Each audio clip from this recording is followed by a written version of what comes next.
man who makes $40,000 a year can retire a millionaire. A man who makes $400,000 a year can die broke.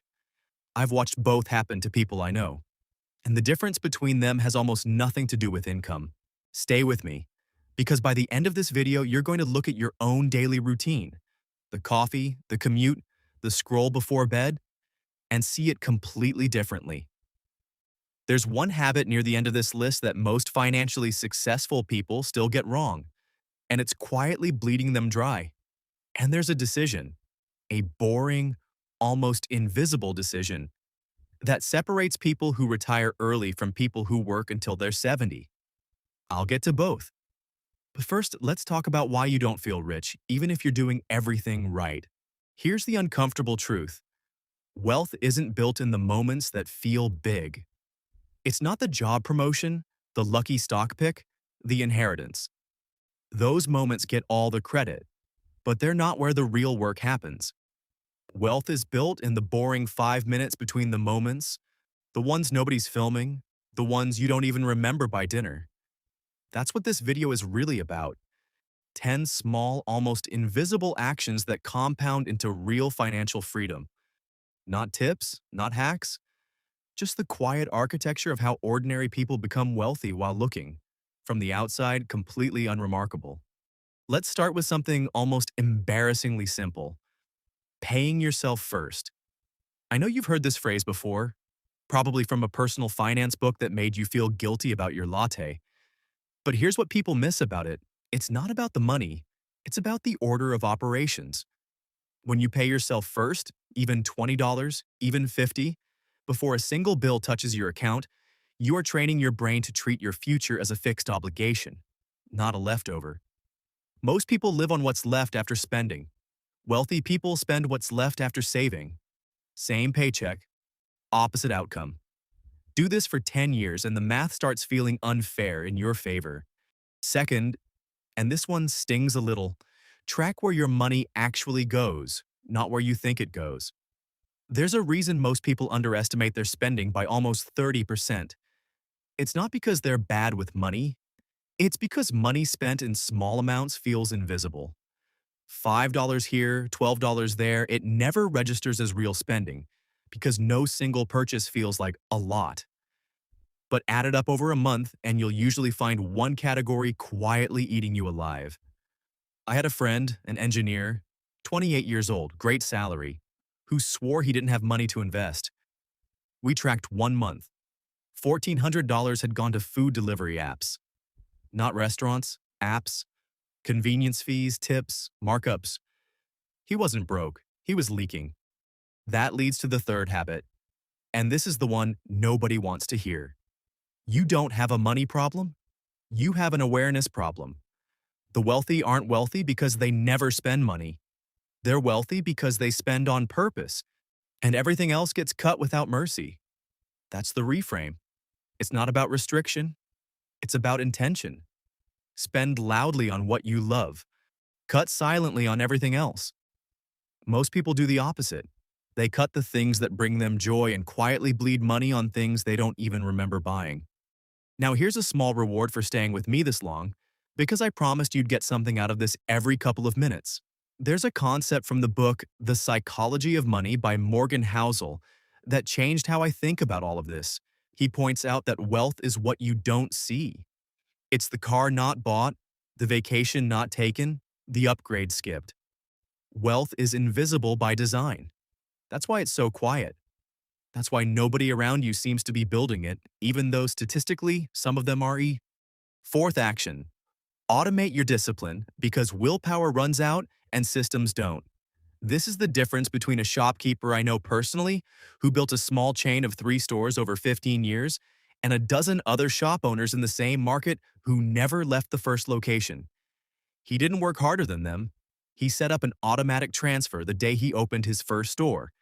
A fixed percentage of revenue, moved before he ever touched it, into a separate account he wasn't allowed to spend from. He called it paying the business's future self. 15 years later, that untouched money became the down payment on store number 2 and then store number 3. He never once felt like he was sacrificing. because the money was gone before he saw it.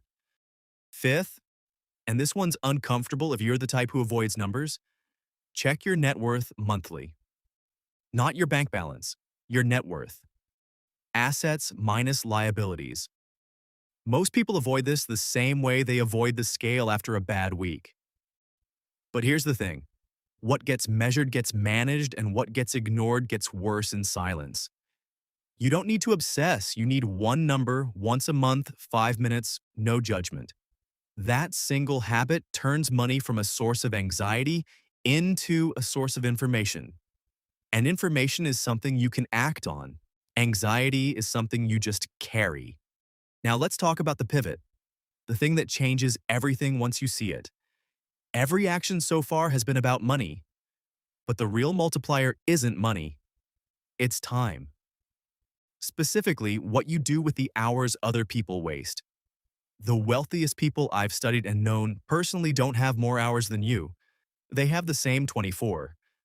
What they don't have is 45 minutes of mindless scrolling turning into 2 hours 3 nights a week that never produces anything. Not rest, not joy, not connection, just numbness. That reclaimed time is where side income gets built, where skills get learned, where the second income stream that eventually replaces the first one gets planted. Sixth habit, protect 2 hours a week like they're a paycheck, because eventually they will be. Seventh, invest in your skill before you invest in anything else. A lot of people think investing means the market. It doesn't, not at first. The highest return you will ever get isn't from a fund. It's from becoming 10% better at the thing that already pays you. A raise compounds every single year after it happens. A stock pick is a single event. Learn the skill that makes you irreplaceable at work, and every future raise, every future job offer builds on top of that one decision. Eighth, and this is the one that quietly ruins wealthy-looking people, lifestyle creep. This is the trap even high earners fall into, the one I mentioned at the start. Income goes up, and so does the car payment, the apartment, the dinners out, until the person making triple what they used to make still feels broke. Because their expenses grew just as fast as their income. Real wealth isn't what you earn. It's the gap between what you earn and what you spend. And that gap only grows if you protect it on purpose every single time your income increases. Ninth, surround yourself with people who make ambition normal, not embarrassing. Money is contagious in both directions. If everyone around you treats saving as boring and spending as fun, you will drift there too, slowly without noticing. But if even one person in your life talks about investing the way most people talk about sports, something shifts.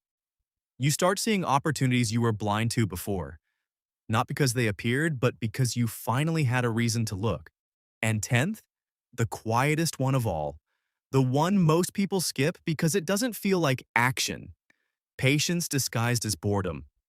Every wealthy outcome I've ever seen up close looked, from the inside, unbearably boring for years before it looked impressive from the outside. The engineer who tracked his spending didn't get rich that month. He got rich 4 years later, after 48 months of a habit nobody was watching him do. That's the part nobody shows you, the boring middle, the part with no story, no highlight, nothing to post. That's where it's actually happening. If you take one thing from this video, let it be this. You don't need a bigger income to start building wealth. You need a slightly more honest relationship with the one you already have. The people who look like they made it overnight almost never did. They just did something small on repeat, long enough that it stopped looking small. So tell me, which one of these 10 hit closest to home for you? Drop it in the comments because I read every single one. And if this gave you even one new way of seeing your own money, subscribe and share this video to your dear ones who need this. I'll see you in the next one.